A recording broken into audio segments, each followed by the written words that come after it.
All right, let's journey back in time. We're going to the very beginning, to Mecca, to a period when a new message wasn't just a choice, it was a life or death decision.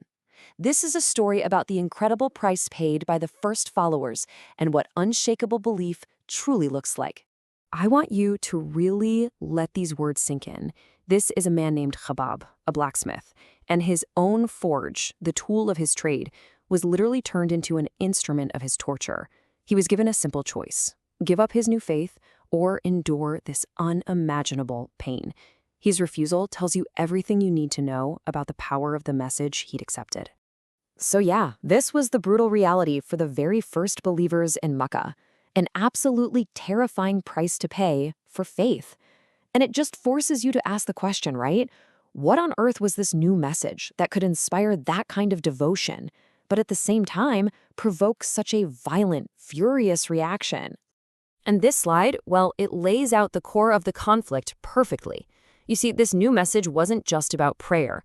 It was a head-on collision with the entire social and economic system of the powerful Quraysh tribe.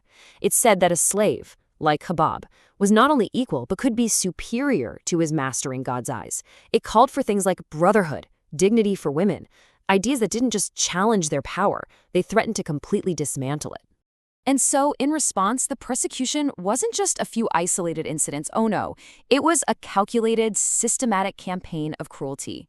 The goal here wasn't just to punish. It was to break the human spirit, to make a terrifying example out of believers, and to stamp out this new faith before it had any chance to grow. And yet, here's the most incredible part. Despite all of that horror, the number of believers didn't shrink. It grew. And this amazing resilience, it forced people to step back and wonder, what is the source of this strength? You know, a lie might get someone excited for a little while, but could it really inspire people to endure this? So to survive this, the early call to Islam had to be kept secret for 3 whole years. But even operating in the shadows, a huge problem started to pop up. The community was getting bigger, and they needed a safe place to actually learn about their new faith, and they needed it fast. Think about the problem they were facing. They desperately needed a school, right? A safe house where they could gather, learn, and understand the revelations that were coming down. But every single option seemed way too risky. The homes of the well-known believers were being watched. Any big gathering could lead to absolute disaster for everyone involved. Just when the situation seemed totally impossible, with no good options left on the table, an answer appeared. And it came from the most unexpected, the most unlikely place you could possibly imagine, from within the family of one of their biggest enemies. The solution was a 17-year-old, a teenager named Al-Arqam. He bravely offered up his own home, and it was the perfect spot, located on a hill, a bit out of the way, and because he was so young and from a powerful family, nobody would ever suspect him. So his house, Darul Arqam, became the first secret school of Islam, where the very foundations of a world religion were quietly being built. Okay, so after 3 years of this secret growth happening inside Darul Arqam, a divine command came down, and it changed everything. The time for hiding was officially over. It was now time to take the message public, starting with the Prophet's own family. So the first move is a dinner party for his clan. A little miracle even happens. A tiny amount of food is enough to feed all 40 guests. But just as the Prophet is about to speak, his own uncle, Abu Lahab, just shatters the whole moment. He stands up, shouts about it being magic, and just like that, the crowd scatters. The attempt was sabotaged. But you know what? He wasn't going to let that stop him. He was completely undeterred. The very next day, he invites them all back again. This time, he was determined to get the message out before anyone could possibly interrupt. So after he finally explains his mission, he looks at the 40 men in that room and asks this crucial question: who among you will support me in this? He's asking for a single ally. And what does he get in response? Total, deafening, awkward silence. And then, in the middle of that heavy silence, a single voice cuts through. And it belongs to his young cousin Ali, who was only 13 years old, a kid. He's the only one who stands up not just once, but 3 times to pledge his total support. So, now that he's warned his immediate family, the next step was a huge one. It was time to take the message to everyone in Mecca. And this moment was going to draw a very clear, very public line in the sand between those who believed and those who didn't. To do this, he climbs Safa Hill. Yup, the same hill where Dad al-Arqam was secretly located, and he uses a traditional call that signals an emergency to get all the tribes to gather.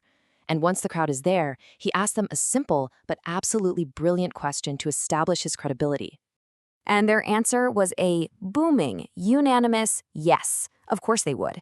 See, his whole life, they had known him by one name above all others, Al-Amin, the trustworthy one.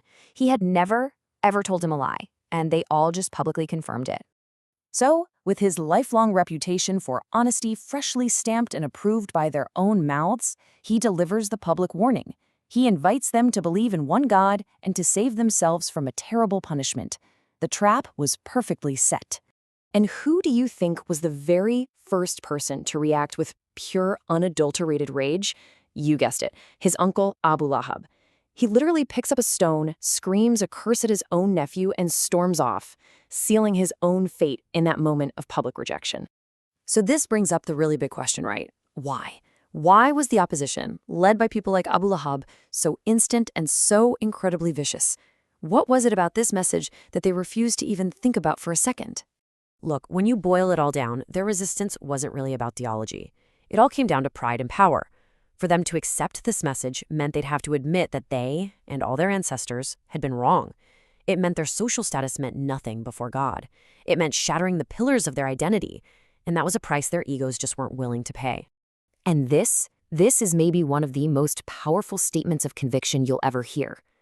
This was his response when even his own uncle and lifelong protector, Abu Talib, came to him under immense pressure from the other leaders, begging him to just stop.